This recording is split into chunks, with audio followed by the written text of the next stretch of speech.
빌레몬스 말씀 17절, 18절, 19절 세 절 읽겠습니다. 17절부터 19절까지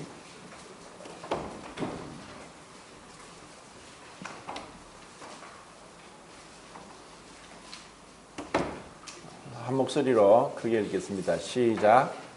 그러므로 내가 나를 영접하고 하시되 그를 영접하기를 내게 하셨다고 그가 만일 내게 불의를 하였거나 내게 진 것이 있으면 그것을 내 앞으로 계산하라. 나 바울이 진실로 소니 내가 학교를마 내가 이 외에 내 자신이 내게 계신 것은 내가 말하지 못하노라. 계속 이제 빌레몬스 말씀을 통해서 그 사도 바울과 빌레몬과 또 오네시모 그 관계를 우리가 살펴보고 있습니다. 그리고 분명하게 지금 읽은 이 구절을 오늘 교제를 하고자 하는데 이 짧은 개인적인 서신에서 중요한 그 교리가 이 안에 숨겨져 있습니다. 그리고 이 교리가 얼마나 또 이 우리가 믿는 믿음 안에 있어 중요한 것인지, 그리고 또 이 교리가 하나의 어떤 그 지식이 아니라 우리 삶에 있어서 어떻게 또 나타나야 되는지를 살펴보겠습니다. 이것을 이제 한자로 그 정가라고 하는데, 이것은 이렇게 그 정가라는 교리가 이제 십자가에서 어떻게 이루어지고 또 우리에게 적용되는가 하는 것을 이제 살펴보겠습니다. 사실 바울이 지금 이와 같은 그 일을 할 이유가 전혀 없는 상황입니다. 바울은 복음을 전하기 위해서 그 오네시모에게 하나님 말씀을 전했고, 그리고 오네시모는 그 말씀을 받아들이고 또 구원받게 됐습니다. 그리고 형제가 되었습니다. 그런데 사도 바울이 이제 그 오네시모의 주인이었던 빌레몬에게 편지를 써서 오네시모가 너에게 돈을 훔치고 가지고 간 것에 대해서 내가 다 갚아주겠다, 내게로 다 돌려라 하는 그러한 이제 편지를 쓰게 됩니다.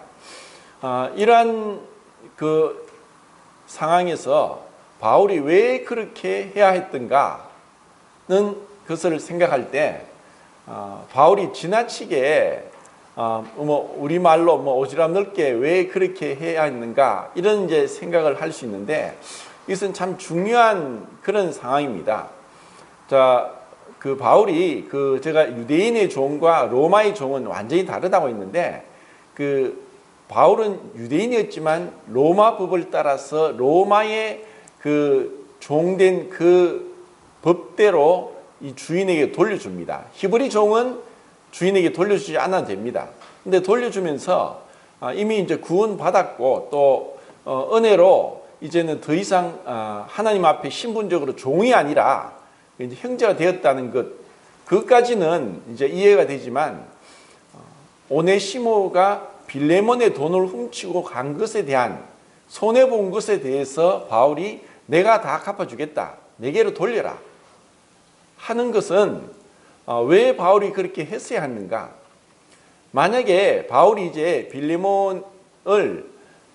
빌레몬에게 이러한 구절을 17절부터 19절까지 이 구절을 빼버리고 했다면은 오네시모가 빌레몬에 갔을 때 분명히 그 주인의 것을 훔친 것에 대해서 그 손해배상을 하긴 해야 됩니다. 그런데 그러면서 그 앞에 지난주까지 말씀드린 대로 더 이상 종이 아니라 형제로 받아주기를 원한다는 그 부탁이 정말 형제로 받을 수 있겠는가? 우리는 지금 여기서 빌레몬에 대한 입장은 전혀 나오지 않습니다.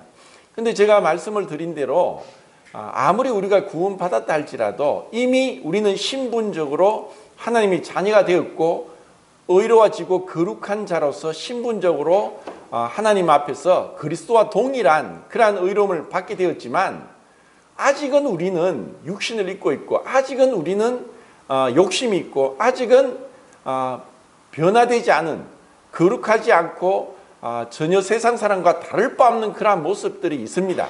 그런데 특별하게 이런 물질적인 어떤 재산에 있어서 돈에 있어서만은 우리가 사실 세상 사람하고 똑같습니다. 다를 바가 없습니다.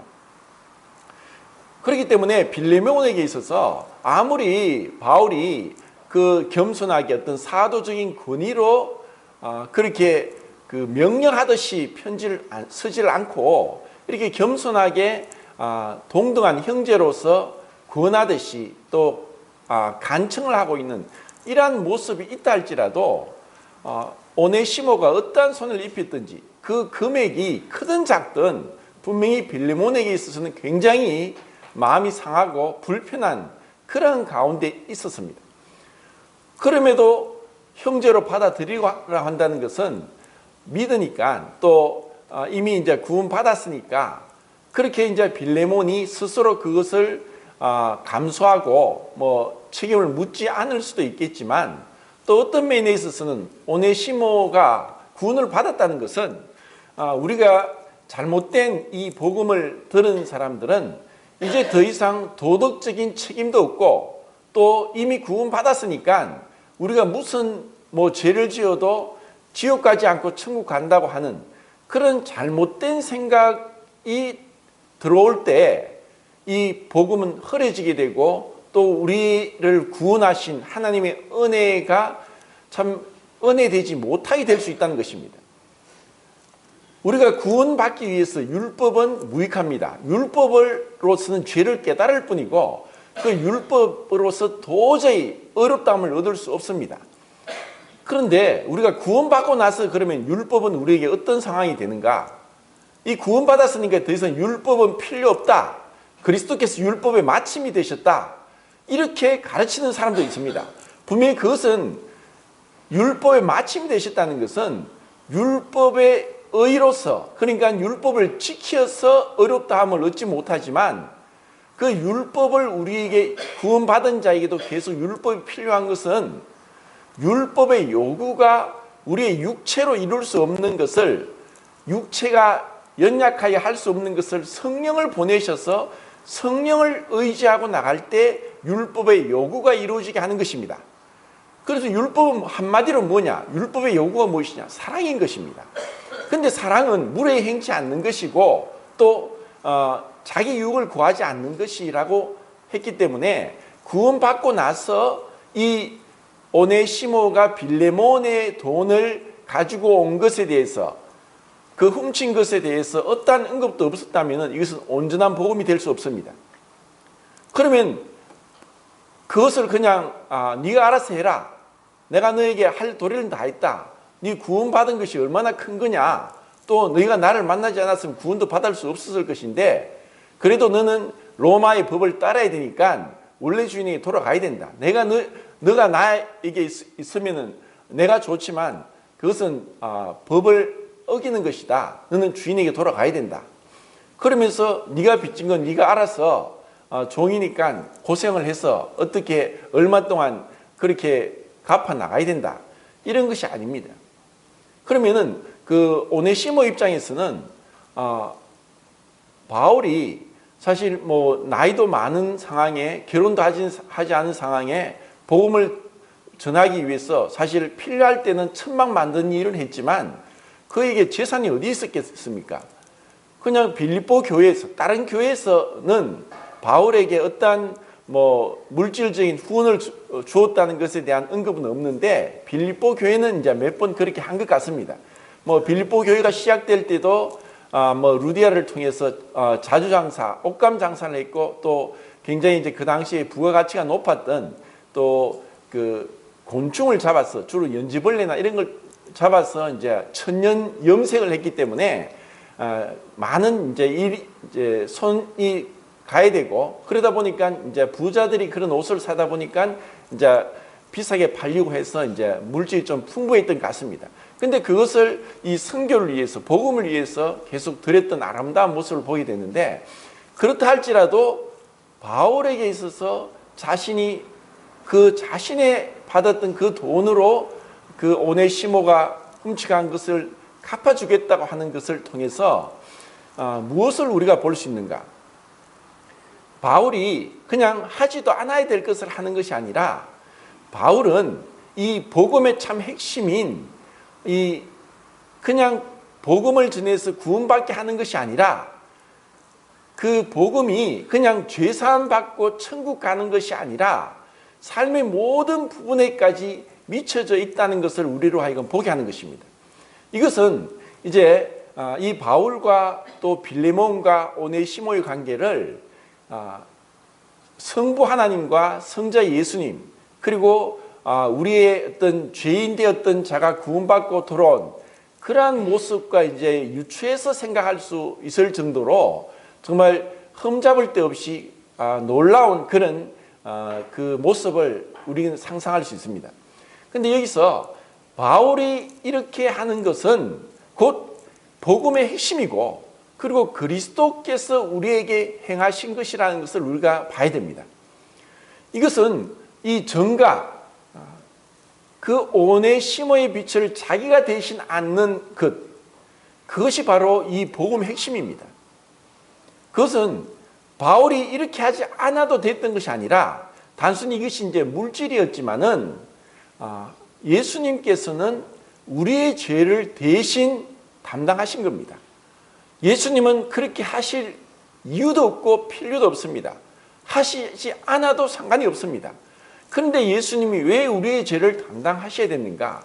이러한 그 정가에 대한 그 기본, 그 밑바탕의 그 핵심은 바로 사랑이고 동정입니다. 이것을 제가 지난번에 그 창세기를 통해서 이 말씀을 드렸는데 구약성경에 담보라는 그 단어가 3번 나옵니다. 창세기에 2번 나오고 잠언 6장에 나옵니다.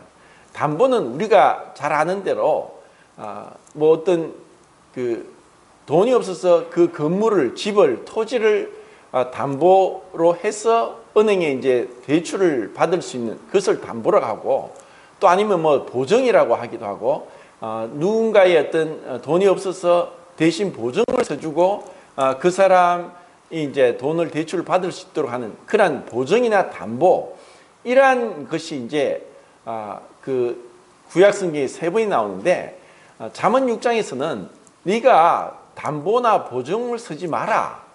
그렇게 하면 네가 그 담보 쓰고 보증 쓰는 것으로 인해서 그 사람의 얽매여서 네가 나중에 손해를 보니까 보증을 쓰지 마라 하는 이런 말씀을 하고 있습니다.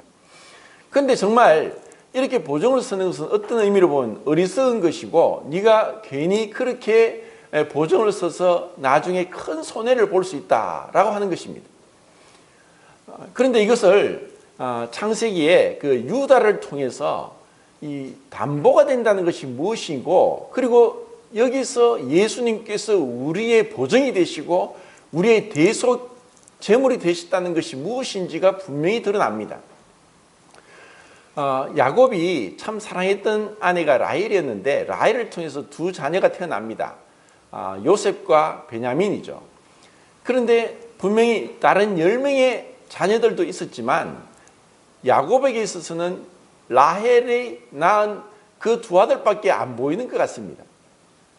그래서 그 창세기를 읽다 보면은 자기 하나의 아들을 잃었는데 이제 하나마저 베냐민마저 빼앗아 가려고 하는구나.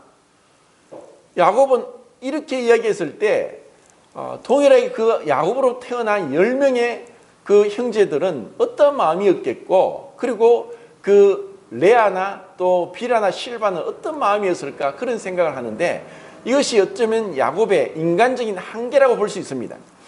그런데 이런 요셉이 형들의 시기를 통해서 애굽에 팔려갔었고 그리고 7년이 지난 22년이 지난 뒤에 이제 흉년이 들어서 그 형들이 애굽에 양식을 구하러 가게 됐을 때 그때가 이제 그 형들은 22년이라는 세월이 지났고 요셉은 종으로 팔렸지만 이제는 애굽의 총리가 되었고 그리고 애굽 말을 하고 있고 애굽의 총리 옷을 입고 있으니까 그 형들을 몰랐지만 요셉은 그 형들을 대번에 알아봤습니다. 그리고 요셉이 금방 내가 당신이 팔았던 아우 요셉입니다 라고 말하지 않았고, 그의 참 지혜를 통해서 형들이 아직까지 자신에 대한 죄를 뉘우치고 또 자신의 동생 베냐민을 어떻게 하는가 하는 것을 그 점검을 해야 되고, 그것에 대한 죄가 드러나고 회개가 필요했기 때문에 요셉은 지혜롭게 그 형들을 시험하고 있습니다. 전혀 그런 시험을 받는지도 모르고 그 형들은 요셉이 말한 대로 시몬이 붙잡혀 있고 이제 두 번째 양식을 구하러 갈 때 막내 동생을 데리고 오지 않으면 시몬을 풀어주지 않겠다고 하는 것입니다. 이런 상황 가운데 야곱은 이제 나이가 거의 130세가 되었습니다. 그 130세 된 가운데 그 사랑하는 라헬을 통해 낳은 요셉마저 22년 전에 잃어버렸는데, 이제는 베냐민마저 데려오라고 하니까 내 아들이라고 하면서 다른 아들 시몬은 안중에도 없습니다. 그리고 다른 9명의 아들들도 안중에 없습니다. 이제는 베냐민밖에 눈에 안 보입니다. 시몬이 붙잡혀 있는데 빨리 풀어 데리고 올 생각은 하지 않고, 이제 양식은 없고 그들이 이제 굶어 죽게 된 상황 가운데 유다가 얘기합니다. 내가 담보가 되겠습니다. 지금 베냐민을 데리고 가지 않으면 우리가 다 굶어 죽습니다. 이렇게 얘기를 할 때 그 야곱의 마음이 이제 돌이켜집니다. 그러면은 유다가 그렇게 말한 것은 내가 내 몸을 담보 잡더라도 베냐민은 책임지고 데리고 오겠습니다. 만약에 베냐민이 못 온다면 내가 담보 잡히겠습니다. 내가 영원히 죄를 지겠습니다. 그런 유다의 그 희생적인 그 마음 때문에 그 고집스럽게 그 편애하는, 베냐민만 편애하고 있는 그 나이든 늙은 야곱의 마음이 돌이켜지고 결국 베냐민을 데리고 애굽으로 양식을 구하러 갑니다. 그리고 요셉은 그들에게 그 나이 순서대로 앉혀서 그 애굽 사람과 히브리 사람은 같이 밥을 먹지 않는, 부정을 탄다고 먹지 않는데 그 집에 요셉의 집에 불러서 식사를 대접합니다. 그리고 자신의 은잔을 베냐민의 자루에 숨기고, 그리고 가지고 왔던 양식을 사기에 가졌던 돈을 다시 넣고 돌려보냅니다. 어느 정도 갔을 때 사람을 시켜서 그들을 다시 데려오는데 은잔이 누가 훔쳐갔다. 그래서 그 자루를 다 풀어봤을 때 베냐민에게서 나왔습니다. 그들은 이제 다시 요셉에게 붙들려 와서 너희가 이렇게 내가 선을 베푸는데 나의 은잔을 훔치느냐. 은잔을 훔친 그 사람 베냐민만 내가 붙잡아두고 너희는 돌아가라. 이제 시몬도 풀어주고 돌아가게 합니다. 그때 형들의 마음이 어땠을까? 이것은 사실이고 현실입니다. 그들은 다 결혼을 했고 처자식이 있습니다. 그들은 집에 돌아가야지 처자식이 먹을 양식을 가지고 가고 나이든 아버지에게도 양식을 줄 수 있습니다. 그리고 그들이 이때까지, 지금까지도 그 아버지가 라헬에게서 난 베냐민만을 편애하고 시몬도 안중에 없고 오로지 베냐민만 붙들고 지체하면서 베냐민을 데려가지 못하게 했던 그런 아버지의 고집스러움에 대해서 그 형들은 얼마나 마음이 상했고 불편했고, 그리고 그런 베냐민을 향해서, 그 아버지를 향해서 화가 났겠습니까? 잘 됐네 하고 그들은 베냐민을, 안 그래도 요셉도 그랬고 베냐민도 아버지가 우리는 자식 취급도 하지 않고 오로지 베냐민만 편애하고 있는데 잘 됐다고, 그리고 베냐민 너가 그렇게 아버지 사랑만 받더니 이제 그렇게 욕심스럽게 어떻게 그 애굽에까지 와서 총리의 은잔을 훔치냐. 너 완전 도둑이네. 너 고생해봐라. 너는 네가 행한 죄를 네가 갚아야 되니까 네가 그 죄를 지고 여기서 평생 종살이 해라. 우리는 처자식이 있고 아버지도 있고 돌아가야 된다 하고 돌아가더라도 베냐민은 영문도 모르고 붙잡히고 또 그들에게 있어서 어떠한 잘못된 것을 추궁을 받을 일도 없을 것입니다.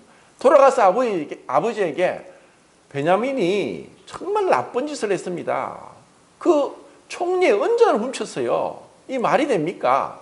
그래서 그 총리가 그 훔친 사람만 붙잡아 둔다고 하니까 우리가 그냥 왔습니다. 하더라도 130세가 된 그 야곱이 뭐라고 하겠습니까? 그런데 유다가 43장 9절에 아버지에게 얘기했습니다.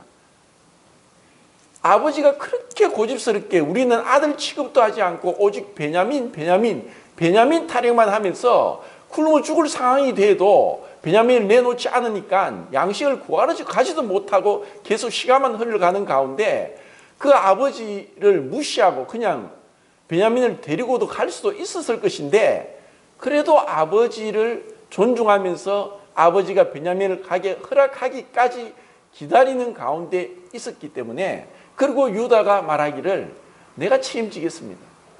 내가 내 몸을 담보라고 해서라도 베냐민을 돌로 보내겠습니다. 이렇게 유다가 호언장담을 했고 또 유다의 그런 마음이 있었습니다. 그런데 44장 32절에 그들이 이제 완전히 꼼짝 못할 가운데 요셉이 베냐민만 아니라 그들 형제들도 다 죽이더라도 그들은 할 말이 없는 그들은 왜냐하면은 그 막강한 그 당시 가장 강력한 나라가 애굽이었고 야곱의 가족은 나라도 없습니다. 그냥 시족으로 모이고 있는 한 70명, 75명 되는 가족에 불과합니다. 군대도 없습니다. 법도 없고 항의할 수도 없고 아무런 어떤 보호해 줄 만한 법이 없는 그런 너무나 보잘것없는 한 가족에 불과했습니다. 그런데 유다가 분명히 어떤 마음에서는 내 처자식이 있는데 빨리 가서 양식을 구해 와야 되는데 그렇게 하면서 내몰라라 하고 갈 수도 있는 그런 상황이었고 그 당시에 43장에서 아버지의 그 마음을 돌이켜서 베냐민을 데려가기 위해서 임시병통으로 그냥 거짓말로 그렇게 했을 수도 있었을 것인데 유다는 얘기합니다. 그런 내막을 자세히 얘기하면서 그 베냐민이 훔친 것을 인해서 내가 대신 내 몸을 담보로 하고 그들을 돌려보내 주십시오. 유다가 그렇게 자신의 그 몸을 자기가 그 애굽의 종이 되더라도 배다른 동생인 베냐민 그 아버지가 그 베냐민만 편애하는 그 아버지에 대한 어떤 그 불만도 없이 만약에 이렇게 하지 않으면 우리 아버지가 슬피 울며 서울로 가게 되는데 그런 아버지에 대한 그 마음도 있었습니다. 유다의 이런 마음으로 요셉은 울음을 터뜨립니다. 요셉의 울음이 창세기 보면 7번 나옵니다.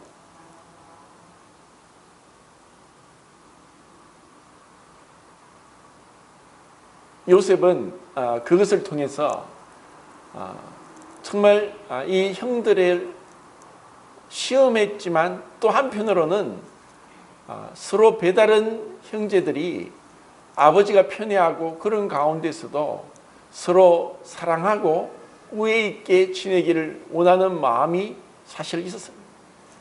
자기처럼 형들이 또 자기의 동생 베냐민을 시기하고 질투하고 또 잘못하지 않을까 하는 그런 마음도 있었습니다. 요셉은 하나님이 나를 이곳까지 보냈습니다. 형들이 나를 파는 것이 아니라 하나님이 우리 가족을 살리기 위해서 먼저 나를 이곳까지 보내셨습니다. 형들이 마음에 힘들어하고 어려워하지 마십시오. 하나님이 그렇게 했으니까 하면서 형들을 위로하고 그리고 나중에 이제 그 야곱을 만나게 됩니다.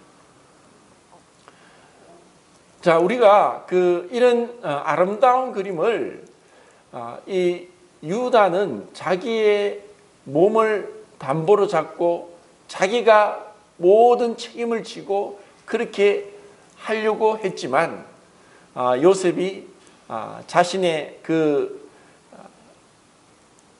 모습을 드러내고 이제 그것은 이제 그렇게 하지 않아도 될 상황이 됐습니다. 그런데 예수님은 어땠습니까?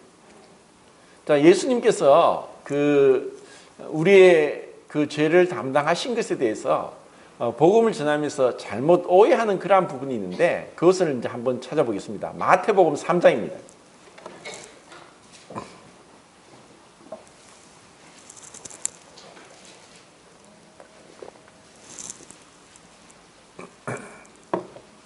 (13절부터) (17절까지) (13절부터) (17절까지입니다) 시작. 이때에 예수께서 갈릴리로부터 요단강에 이르러 요한에게 세례를 받으라 하시니 요한이 말려 이르되 내가 당신에게서 세례를 받아야 할 터인데 당신이 내게로 오시나이까. 예수께서 대답하여 이르시되 이제 허락하라. 우리가 이와 같이 하여 모든 그를 이룬 것이 합당하니라 하시니 이에 요한이 허락한지라. 예수께서 세례를 받으시고 곧 물에서 올라오실세 하늘이 열리고 하나님의 성령이 비둘기같이 내려 자기 위에 임하심을 보시더니 하늘로부터 소리가 있어 말씀하시되 이는 내 사랑하는 아들이요 내 기뻐하는 자라 하시니라.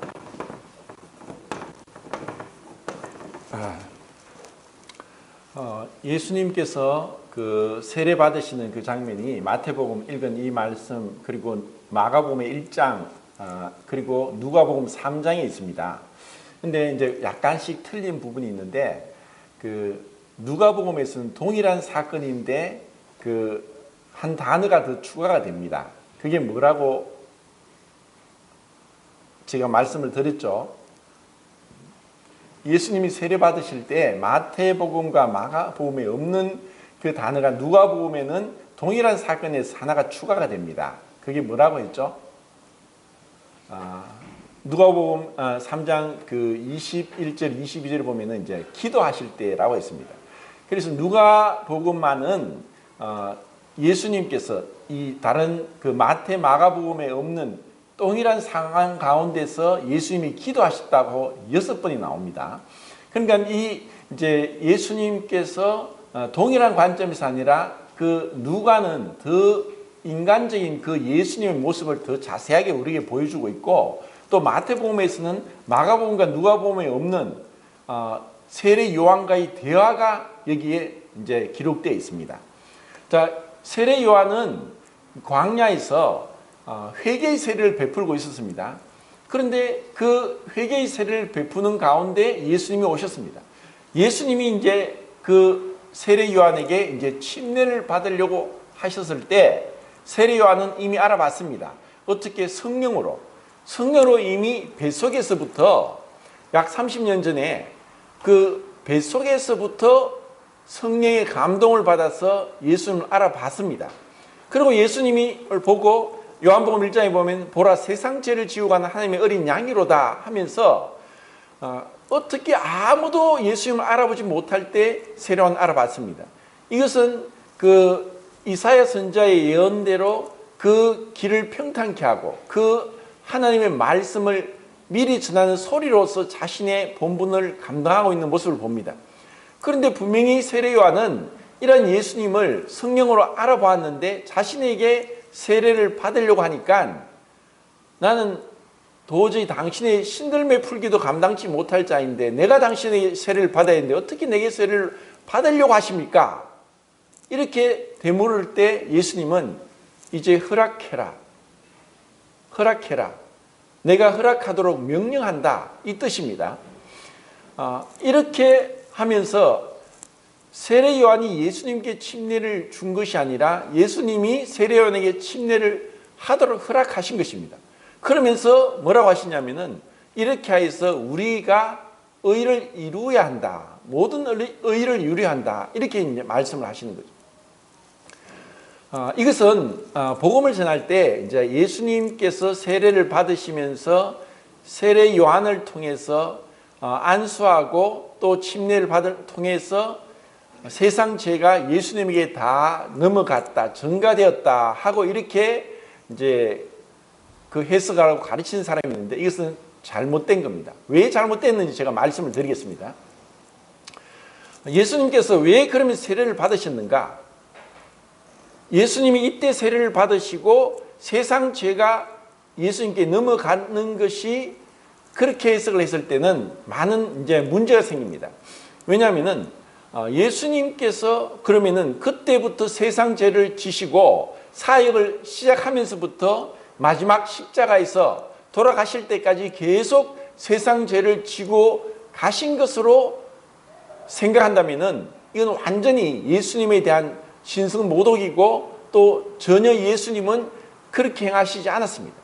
예수님은 겟세마네 동산에서 마지막으로 그때 그 십자가에 달리실 때 그 6시간 가운데 세상 죄를 전가받고 대신 우리의 죄에 대한 형벌을 하나님으로부터 받았지, 그 전에는 거의 3년 반 동안 사역하실 때는 세상 죄를 지고 가신 것이 아니라, 그리고 이 세례 때 예수님께서 세상 죄를 받은 것이 아니라 이 예수님이 세례 받으신 것은 세 가지로, 첫 번째, 그분이 진정으로 하나님이신데 사역을 하기 전에 이제 메시아로서 그리스도로서 겸손하게 그 하나님의 뜻에 순종해서 종의 위치에서, 그리고 그리스도 구약시대 메시아 머사흐라고 하는 기름 부음 받은 자가 선지자, 왕, 제사장 세 그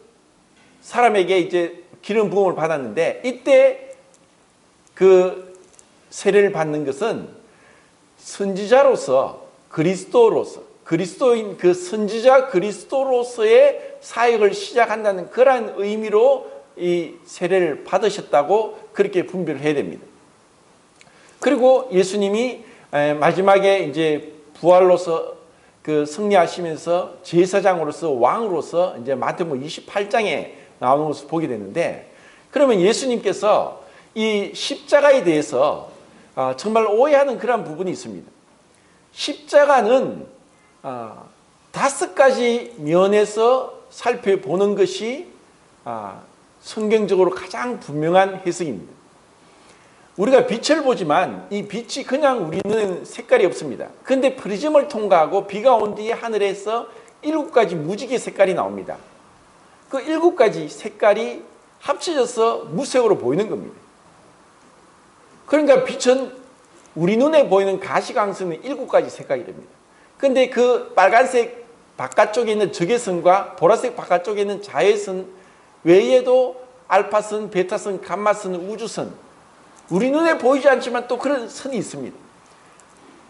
예수님의 십자가는 우리가 생각하는 이상으로 너무나 많은 것을 포함하고 있습니다. 우리는 예수님이 우리의 속죄제를 위해서 돌아가신 걸로 생각하지만 레위기에서는 그 5가지 제사가 있습니다. 번제, 소제, 화목제, 속죄제, 속건제. 우리가 예수님의 십자가를 보는 것은 거꾸로입니다. 속건제, 우리가 행한 죄와 허물들, 우리의 죄들을 위해서 예수님께서 죽으시고 그 십자가에서 흘리신 피로 우리의 죄가 용서받는 것입니다. 그리고 우리가 예수님과 함께 십자가에 못 박힘으로 우리의 죄로부터 죽은 자가 되게 하는 속죄 제물이 되십니다. 그리고 원수된 우리와 하나님이 화목하게 하셔서 아들로 받아주시게 하는 화목 제물이 되십니다. 그리고 소제, 이 소제는 피 없는 제사입니다. 그리고 번제, 소제, 화목제는 번제, 소제는 죄에 대한 언급이 없습니다. 예수님의 십자가, 그리고 세례 요한에게 지금 세례를 받으시는, 안수 받으시면서 세례 받는 이 장면에서는 죄와 상관이 없습니다. 그것은 하나님 앞에 인간으로서 불순종하고 율법을 범하고 우리의 마음과 생각대로 행했던 이 모든 그것에 대해서 예수님은 완전한 순종, 율법 아래서 할례의 수종자로서 하나님 앞에 완전한 순종을 하는 그런 소재의 모습, 참된 둘째 사람, 마지막 아담으로서의 모습이 그 예수님에게 이제 세례를 받으면서 시작되는 것입니다. 그런데 그 전에 30년 동안 삶은 뭐냐? 제가 오늘 아침에 그 문자로 보낸 것에도 보면은 크로포드 행자님이 그렇게 얘기했습니다.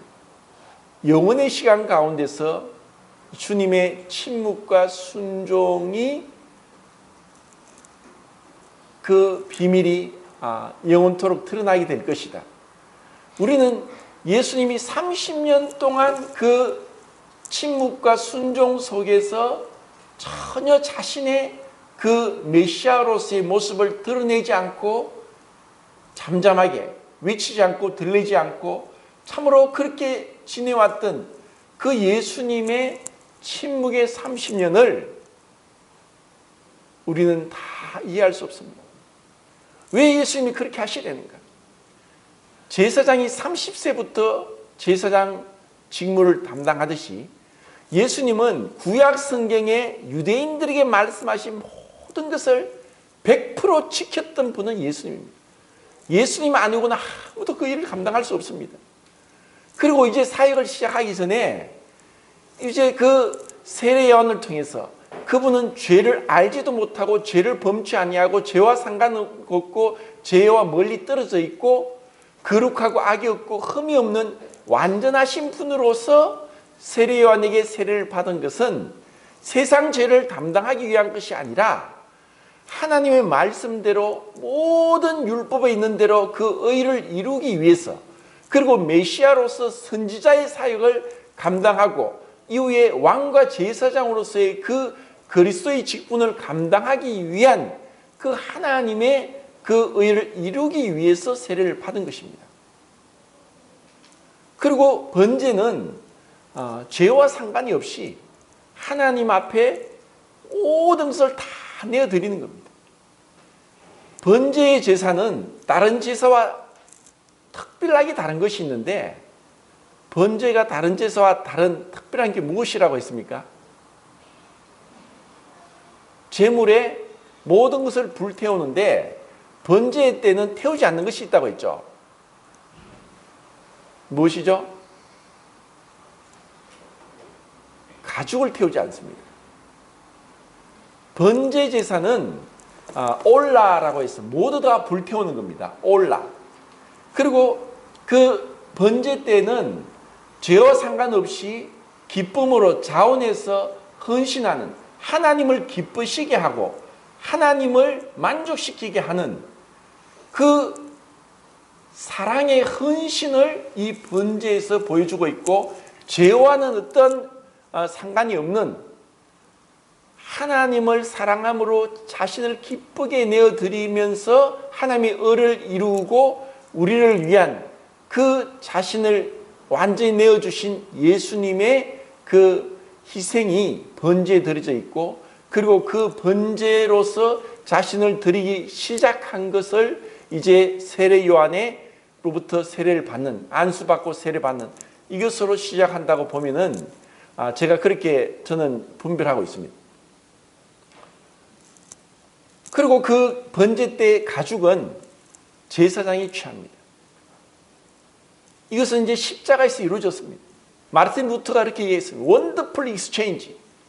우리의 죄가 예수님께 증가되고 예수님의 의가 우리에게 넘어왔습니다. 이 증가의 핵심은 바로 대속입니다. 예수님이 대신 우리를 위해서 희생제물이 되기를 원하시는 것입니다. 이것이 시작이었습니다. 만약에 예수님이 이때 세례 요한을 통해 세상 죄를 그때부터 지우고 가셨다면 예수님의 의로움, 완전함, 거룩하심, 선하심은 나타날 수 없습니다. 예수님이 왜 겟세마네 동산에서 그렇게 고통 가운데 기도하셨는가?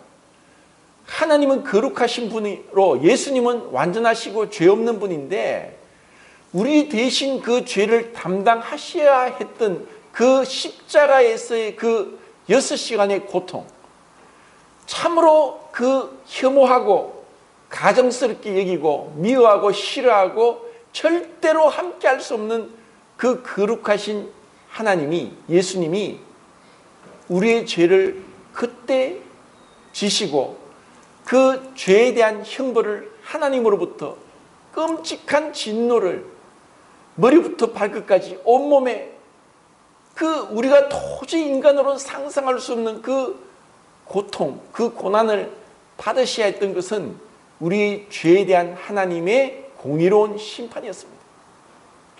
그런데 그전에는 예수님이 우리를 위한 그 번제와 소제로서 그리고 선지자 그리스도로서의 사역을 시작한 것을 얘기하고 있습니다.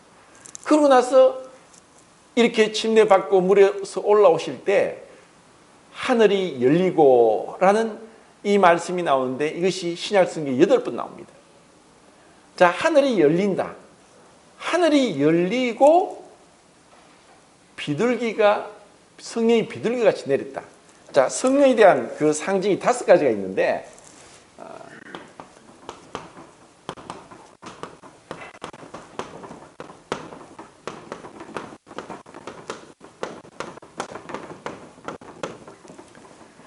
성령에 대한 신약성경의 5가지 상징은 물, 불, 바람, 비둘기, 기름입니다. 지금 성령이 비둘기같이 내렸다. 자, 비둘기는 평화의 상징이고 화목에 대한 상징. 그리고 노아가 방주에 있으면서 물이 가만지 처음에는 까마귀를 냈죠. 그런데 까마귀는 돌아오지 않았습니다. 그런데 비둘기는 나중에 돌아왔죠. 그래서 그 비둘기는, 까마귀는 썩은 고기를 먹지만 비둘기는 그 홍수로 인해서 죽은 많은 시체들에 가까이 하지 않고 다시 방주로 돌아옵니다. 이 비둘기는 평화를 상징하고 화목을 상징합니다. 그래서 예수님이 이렇게 세례를 받으시면서 하늘이 열리고 성령이 비둘기같이 임하신 것은 죄로 인해서 이 세상에 하나님의 성령이 한탄하시고 떠나가시고 다시는 사람과 함께하지 않겠다고 했던 창세기 6장 노아 홍수 이후에 성령이 하나님께서 성령으로 비둘기같이 예수님이 임하시는 이와 같은 역사적인 순간이 예수님의 세례를 받으시면서 그 그리스도의 사역을 시작하실 때 시작되었습니다. 그리고 하늘에서 소리가 났습니다. 이는 내 기뻐하는 자요 내 사랑하는 자다. 자, 하늘이 열렸다는 것은 그 뒤에 보면은 요한복음 1장에서 하늘이 열린 것에 대한 말씀을 예수님이 나다나엘을 통해서 말씀하시죠. 하늘이 열리고 인자가 사닥다리가 하늘까지 열려 있고 야곱이 꿈에서 그렇게 천사가 오락내리락 하는 것을 얘기하면서 베델 하나님의 집에서 이제 하나님께서 사람과 함께 하실 것에 대해서 이미 오래전에 야곱에게 말씀했습니다. 그러고 나서 사도행전 7장에 하늘이 열린 사건이 있습니다. 그때는 언제입니까? 스데반이 순교당할 때였습니다. 돌에 맞아 죽을 때 하늘이 열리고 하나님 보좌에 서 계신 예수님을 보게 됩니다. 그리고 사도행전에 성령이 강림하신 것이 4번이 있는데 세 번째가 사도행전 10장입니다. 그것이 이방인 고넬료에게 복음을 전하기 위해서 베드로에게 하늘이 열리고 하늘의 보자기가 에서 그들이 부정한 동물로 먹지 않도록 했던 것들이 담겨서 먹으라 할 때 하늘이 열렸습니다. 그러고 나서는 계시록에 2번 나옵니다. 자, 하늘이 열리면서 하나님께서 이제 예수님이 완전히 우리를 위한 그 번제와 소제와 화목제와 속죄제, 속건제 제물이 되시는 그 상황 가운데 하늘이 열리면서 하나님의 의가, 하나님이 계획했던 구원이 이제 시작되게 되는 것입니다. 예수님이 그렇게 우리를 위해 친히 그 몸으로 우리 죄를 담당하기 위한 그 그리스도의 사역의 길이 시작되는 것을 이 하늘이 열리고라고 그리고 삼위일체 하나님의 모습을 여기서 볼 수 있습니다.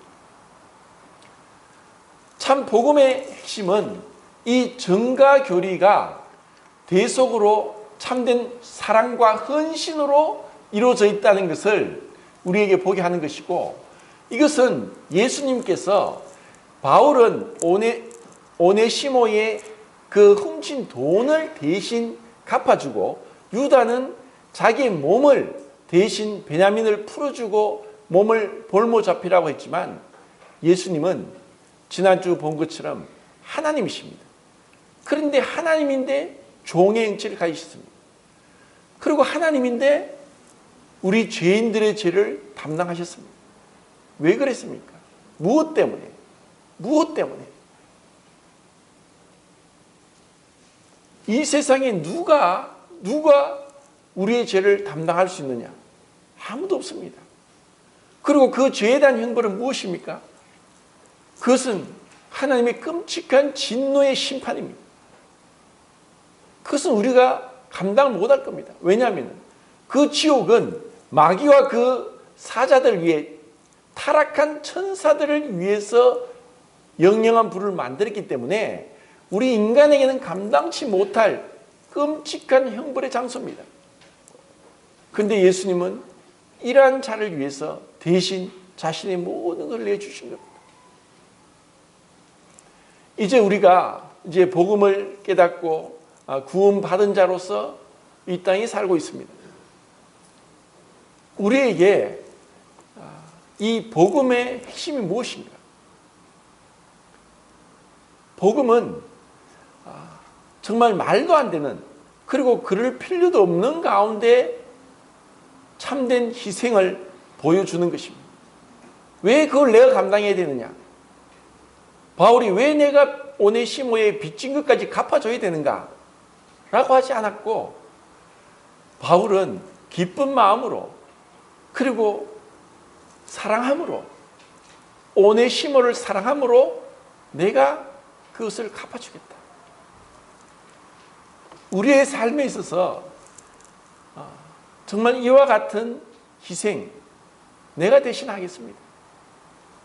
우리의 일은 주님이 우리를 위해서 그 재물이 대신 완전히 자기를 내어주신 그 주님의 그 모습을 닮아가는 것, 이것은 첫 번째 가정에서, 두 번째 교회에서, 세 번째 자기가 속한 사회에서 이루어지는 것입니다. 이것이 없이는 우리에게 맡겨진 이 복음, 말로만 되는 것이 아닙니다. 우리의 희생이 없이 무엇이든 이루어질 수 없습니다. 그리고 그 희생은 내가 이렇게 했다고 해서 자랑하는 것이 아닙니다. 만약에 사랑이 있다면 여전히 자기의고 그것은 불타버릴 나무나 풀이나 집에 지나지 않는 것입니다. 주님이 그렇게 완전히 자기를 비우시고 버리셨는데, 그러한 모습을 우리가 따라가는 것이고, 그리고 주님의 마음이 우리에게 있을 때 우리는 그것이 가능하다는 것입니다. 빌립보서 2장에서 정말 하나님이신데 자기를 비워 종의 형체를 가졌다는 것. 예수님께서 어떻게 이렇게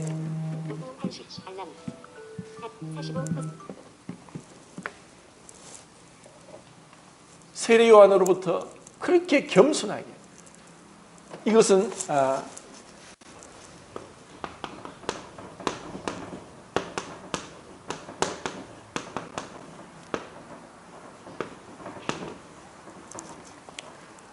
예수님이 세례요한에게 세례를 받으신 것은 첫 번째 겸손이 무엇인지 보여주는 것이고, 두 번째는 체율, 이것은 쉼파데오라고 해서 신약 성경에 딱 두 번 나옵니다.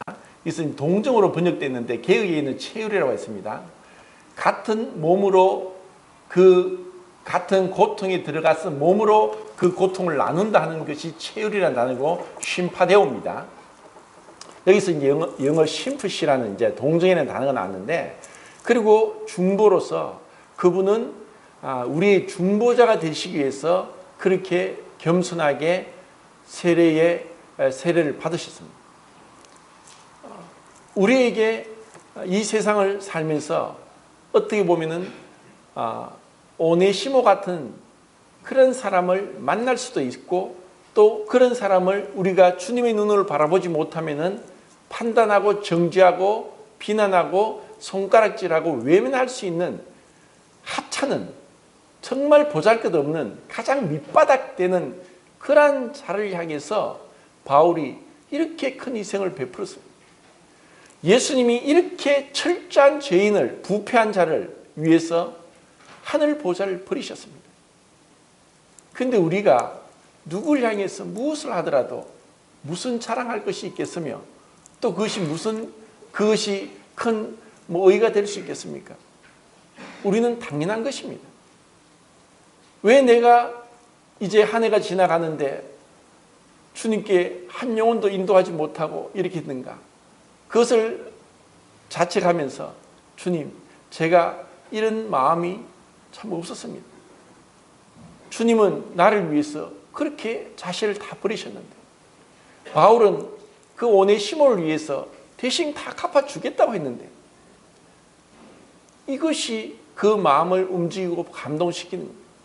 우리가 똑같이 따지고 합리적으로 계산적으로 해서 그들에게 주님의 모습을 보여줄 수 있습니까? 절대로 보여줄 수 없습니다. 내가 뭔가 더 희생하고 바보 같지만 정말 내가 주님으로부터 받았으니까, 나도 주님이 나에게 하신 것처럼 나도 그들에게 그렇게 행할 때 그들이 마음이 열리고, 마음이 열리면은 우리가 왜 그렇게 하는지, 내가 사랑을 받았으니까 이 사랑을 주는 것이다. 주님이 나 같은 자를 위해서 자기를 버리셨기 때문에 나도 그렇게 할 수 있는 것이다 하면서 그들에게 복음이 들어갈 수 있는 것입니다.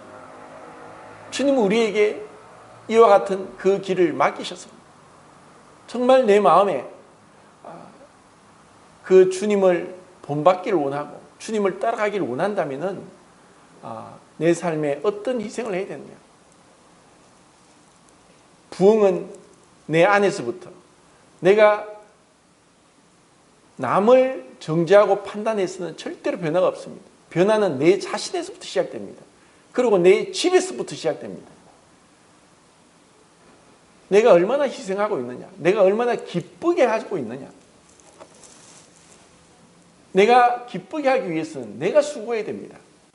그리고 그것이 자랑이 아니라, 내가 이렇게 수고해서 내 배우자가, 내 가족이, 또 교회 성도가 기쁘다면 그것이 바로 주님이 가신 그 길을 따라가는 것입니다. 주님께서 우리에게 그렇게 아름다운 모습으로 서로 섬겨주고, 그리고 주님의 모습이 우리를 통해 나타날 수 있길 바랍니다. 감사합니다.